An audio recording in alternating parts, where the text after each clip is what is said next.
Hello guys, welcome back to our channel English with Radha. Hopefully आप सब अच्छे होंगे। आज अगर आप सबसे पहली बात, सबसे इम्पोर्टेंट बात, अगर आप चैनल पर नए हो तो चैनल को सब्सक्राइब कर लें, वीडियो को लाइक करना ना भूलें और वीडियो को लास्ट तक देखें ताकि आपके डाउट हो ना रहे। और अगर फिर भी कोई डाउट हो तो आप कमेंट बॉक्स में पूछ सकें। तो आज स्टार्ट करते हैं पर नया टॉपिक टेंस के साथ। तो स्टार्ट करती हूँ मैं टेंसेस को। ध्यान से देखना, जो सबको टफेस्ट चैप्टर लगता है, टफेस्ट टॉपिक लगता है टेंस। यार क्या है टेंस, बिल्कुल समझ नहीं आएगा, बट मैं इतने इजी तरीके से समझाने वाली हूँ इसे। बेसिक बेसिक चीज़ों से समझाऊंगी, बस वो चीज़ें समझ लेना। वो चीज़ें अगर तुमने पकड़ ली ना तो टेंस बहुत ईजी है। चलो स्टार्ट करते हैं। टेंस टेंस एक्चुअल में होता, टेंस क्या होता है? टेंस क्या होता है? Definition: any form of work that may be used to indicate the time of action or state expressed by the verb is known as tense। कि कोई भी फॉर्म है वर्क की जो कि यूज कर रहे हैं अपन टाइम को होने, या टाइम क्या एक्सप्रेस कर रहा है, क्या किस टाइम पे क्या हो रहा है, वो इंडिकेट करने के लिए, तो उसे टेंस कहते हैं। कि पहले तो बात की वर्ब है, उसकी कॉमनली तीन फॉर्म होती हैं। वर्ब की फर्स्ट फॉर्म, वर्ब की सेकंड फॉर्म एंड वर्ब की थर्ड फॉर्म। इन तीनों फॉर्म को यूज करके अपन टाइम का एक्शन की क्या एक्शन है, किस टाइम पर क्या हो रहा है, और और क्या एक्सप्रेस कर रहा है ये टाइम अपनों को, वो अपन वर्ब की हेल्प से करते हैं, तो उसे टेंस कहते हैं। टेंस का मतलब क्या होता है? टाइम होता है। सिंपल सा ही है, याद रखो, ज़्यादा कंफ्यूज होने की जरूरत नहीं है कि टेंस का मतलब क्या होता है, टाइम होता है। और दूसरी चीज़ ये याद रखो कि जो वर्ब की कोई भी फॉर्म को यूज़ करके अपन टाइम के एक्शन को और स्टेट एक्सप्रेस कर रहे हैं, टाइम को एक्सप्रेस कर रहे हैं, टाइम के एक्शन को इंडिकेट कर रहे हैं, और वर्ब की हेल्प से, वर्ब की कोई भी फॉर्म की हेल्प से, तो उसे टेंस कहते हैं। आगे चलते हैं, फिर आते हैं अपनी बात काइंड्स ऑफ टेंस की। काइंड्स ऑफ टेंस कितने हैं? तीन होते हैं, और उनके सब पार्ट्स होते हैं चार चार तीनों के। Present, past, future. Present, past, future तीन काइंड है। इन तीनों को फर्दर डिवाइड किया गया फोर पार्ट्स के अंदर: सिंपल, कंटिन्यूस, परफेक्ट और परफेक्ट कंटिन्यूस के अंदर। तो ये सिंपल, कंटिन्यूस और परफेक्ट, परफेक्ट कंटिन्यूस, ये तीनों के ही चार चार हैं। जैसे simple present, present continuous, present perfect, present perfect continuous. फिर आते हैं simple past, past continuous, past perfect और पास्ट परफेक्ट कंटिन्यूस। फिर आता है future, simple future, future continuous, future perfect continuous. तो काइंड्स भी अपने चार है। प्रेजेंट, प्रेजेंट में का मतलब है कि जो अभी का टाइम, करंट सिचुएशन में जो टाइम है उस पर बात हो रही है, ये प्रेजेंट टेंस हो गया। सिंपल प्रेजेंट की अपन बात करें कि सिंपली स्टिल नाउ अभी अपन क्या कर रहे हैं, ठीक है, बेसिकली जो हो चुका है और चल भी नहीं रहा है, एक यूनिवर्सल है कि डन हो चुका है, कंप्लीट हो चुका है, कर रहे हैं, या अभी मैं बोल रही हूँ, तो ये प्रेजेंट है।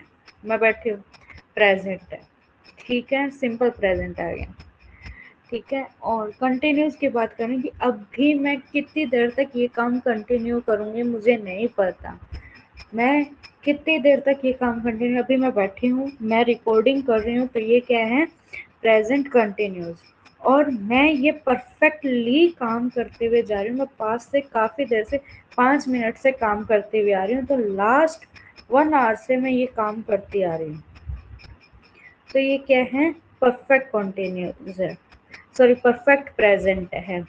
अभी बात काम कर रही हूँ, पास्ट में शुरू किया और आगे तक चलता जा रहा है, और ये भी नहीं पता कब तक चलेगा, तो ये प्रेजेंट परफेक्ट कंटिन्यूस हो गया। Past, simple past, simple past जो हो चुका है, जो कंटिन्यू लास्ट चला था, ठीक है, वो कंटिन्यू पास्ट कंटिन्यूस हो गया। जो प्रॉपरली कंप्लीट हो चुका है वो फ्यूचर पास्ट परफेक्ट हो गया। और जो प्रॉपरली कंप्लीट होके कुछ टाइम तक चला था वो क्या हो गया, पास्ट परफेक्ट कॉन्टिन्यूस। फिर आते हैं फ्यूचर के सिंपल फ्यूचर। यार मेरे को बस ये लेनी है फ्यूचर में, ये बुक लेनी है, सॉरी ये बुक मुझे फ्यूचर में लेनी है। तो ये एक सिंपल हो गया कि मुझे ये बुक खरीदनी है। I will by this book. ठीक है, मेरे को ये फ्यूचर में लेनी ही है। मैं ये फ्यूचर में ये काम ऐसे ऐसे से करूँगी तो ये मेरा फ्यूचर कंटिन्यू, ये काम ऐसे होगा फ्यूचर में, ये परफेक्ट फ्यूचर हो गया, ये काम ऐसे होगा और ऐसे आगे चलता जाएगा। ये फ्यूचर परफेक्ट कॉन्टिन्यूस की बात हो गई है। तो ये थे अपने काइंड्स और काइंड्स का क्लासिफिकेशन। तो आगे अपन बात करते हैं और इम्पोर्टेंट चीज़ आगे अपने, वो क्या है कि की पॉइंट टू रिमेम्बर। कुछ पॉइंट्स है जो हमें याद रखने हैं। यहाँ से अपना स्टार्ट होता है, यहाँ तक अपना क्या था कि यहाँ तक अपनों ने ये समझा था कि टेंस क्या है, और फिर देखा था कि टेंस के काइंड्स क्या है, काइंड्स का मतलब क्या है, और काइंड्स फर्दर क्या कितने कैटेगरी में क्लासिफाइड हुए हुए हैं। तो 3 काइंड्स है, तीनों काइंड्स चार चार क्लासिफाइड फर्दर क्लासिफाइड हुए हुए हैं। और चारों का क्लासिफिकेशन क्या है, simple, continuous, perfect, perfect continuous. अब अपना इम्पोर्टेंट स्टार्ट हो गया, अपना टॉपिक जो टेंस है उसका बेसिक स्टार्ट हो चुका है। अगर यहाँ से ध्यान दे लिया आप लोगों ने, यहाँ से चीज़ें समझनी शुरू कर दी तो टेंस बहुत इजी हो जाएगा, लिटरली ट्रस्ट ऑन मी। सबसे पहले अपन बात करते हैं हेल्पिंग वर्ब की। ये याद रख लो कि जो हेल्पिंग हेल्पिंग वर्क मतलब सहायक सहायक क्रिया, सहायक क्रिया जो हेल्प कर रही है, वो वर्ब जो आपकी वर्ब को मीनिंग कंप्लीट करने के लिए जो आपको हेल्प कर रही है, हेल्पिंग वर्ब। जैसे प्रेजेंट के लिए कौन से हेल्पिंग वर्ब यूज होगी, is, am, are, has, have, had, does. ठीक है, यहाँ मैं एक काम और करती हूँ, तो एक चीज और ऐड कर देती हूँ।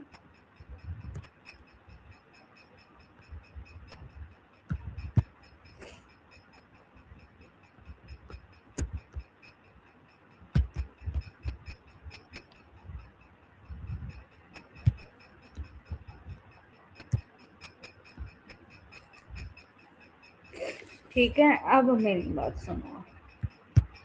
प्रेजेंट की हेल्पिंग वर्ब क्या है, is, am, are, has, have, do, does. ये सब क्या है, प्रेजेंट की हेल्पिंग वर्ब है, ये सब प्रेजेंट में यूज होएगी। पास्ट की हेल्पिंग वर्ब क्या है, was, were, had, did. Was, were, had, did ये किसकी है, पास्ट की। ये चार पास्ट में यूज होगी। फ्यूचर की कौन सी है, बी, डू, हैव, ये फ्यूचर में यूज होएगी।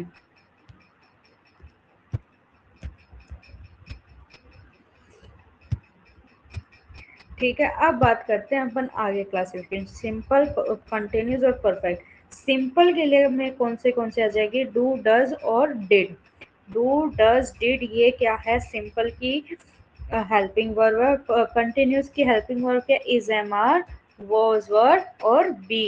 Is, am, are, was, were, be ये किसकी है, ये कंटिन्यूस की है। परफेक्ट की कौन सी है, हैज, हैव, हैड, ये परफेक्ट में यूज होगी। तो देखो अपन उन्होंने पहले तो ये देखे, एक, दो, तीन, ये तीन देखो।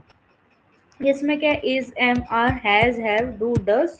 इसमें पास्ट में क्या है, was, were, did, did, had. ठीक है, और फ्यूचर में क्या, वी, डू, हैव। अब इनको जो इनका क्लासिफिकेशन था इसके अंदर कैसे डिवाइड किया गया है, तो जो इज, एम, आर और वॉज, वर थे ये तो कंटिन्यूस के आगे, हैज, हैव और हैड था वो परफेक्ट का आ गया, डू, डज और डिड था वो सिंपल का आ गया। और यहाँ भी कंटिन्यूस का था, डू सिंपल का था, हैव परफेक्ट का था। ये थी अपनी हेल्पिंग वर्ब। ये चीज हमेशा याद रखना, बहुत इजी हो जाएगा टेंस।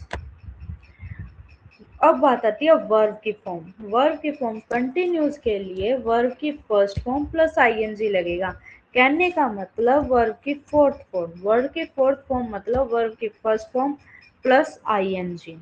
परफेक्ट में हमेशा वर्ब की थर्ड फॉर्म आएगी, और सिंपल के लिए प्रेजेंट में हमेशा वर्ब की फर्स्ट फॉर्म, पास्ट में हमेशा वर्ब की सेकंड फॉर्म, और फ्यूचर में वर्ब की फर्स्ट फॉर्म। यानी सिंपल प्रेजेंट के लिए वर्ब की फर्स्ट फॉर्म यूज होएगी, सिंपल पास्ट के लिए वर्ब की सेकंड फॉर्म यूज होएगी, और सिंपल फ्यूचर के लिए वर्ब की फर्स्ट फॉर्म यूज होएगी।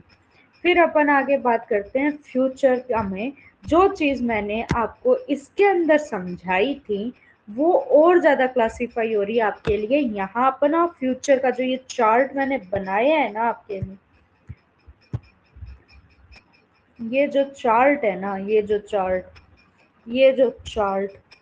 ये आपकी जो ऊपर अपन हेल्पिंग वर्ब पढ़ के आए हैं ना वो सारी क्लियर कर देगा। अब मैं कैसे क्लियर करूँगा मैं दिखाती हूँ। प्रेजेंट की हेल्पिंग वर्ब, सिंपल प्रेजेंट की helping verb do does, simple past की हेल्पिंग वर्ब डू डिड, और फ्यूचर सिंपल फ्यूचर की क्या आ जाएगी डू। ठीक है। और ये सिंपल फ्यूचर की अब हेल्पिंग वर्ब क्या आएगी डू प्लस वर्ब की फर्स्ट फॉर्म। ये स्ट्रक्चर के अंदर और ज्यादा क्लियर हो जाएगा। अभी बेसिक चीज समझ लो, ये फॉर्म यूज होगी वर्ब की फर्स्ट फॉर्म सिंपल के लिए, फ्यूचर के सिंपल के लिए। ठीक है। अब प्रेजेंट कॉन्टिन्यूस की हेल्पिंग वर्ब क्या है is am are, past continuous की हेल्पिंग वर्ब क्या है वॉज, और फ्यूचर कॉन्टिन्यूस के हेल्पिंग वर्ब क्या है बी। अब फ्यूचर कॉन्टिन्यूस की वर्ब क्या है बी प्लस वर्ब की फर्स्ट फॉर्म प्लस आईएनजी। ठीक है। अब प्रेजेंट परफेक्ट का की हेल्पिंग वर्ब क्या है हैज हैव, पास्ट परफेक्ट की हेल्पिंग वर्ब क्या है हैड, फ्यूचर परफेक्ट की हेल्पिंग वर्ब क्या है हैव। ठीक है। अब फ्यूचर परफेक्ट की वर्ब फॉर्म क्या है हैव प्लस वर्ब की थर्ड फॉर्म। तो ये चीज थी अपनी यार की पॉइंट टू रिमेम्बर। ये चीज अपनों को समझ आ गई ना। कहने का मतलब अपना यहाँ से लेके यहाँ तक अगर चीजें समझ आ गई और ये चीजें अगर याद हो जाए तो आगे जो भी टेंस है वो बहुत ज़्यादा इजी हो जाएगा अपने लिए, आपके लिए। इतना ही है, बेसिक चीज़ें ये हैं। ये चीज़ें समझ आ गई तो स्ट्रक्चर बहुत इजीली समझ आ जाएगी। होपफुली आपको यहाँ तक अच्छा लगा होगा। मिलते हैं नेक्स्ट वीडियो में स्ट्रक्चर के साथ। तब तक राधे राधे।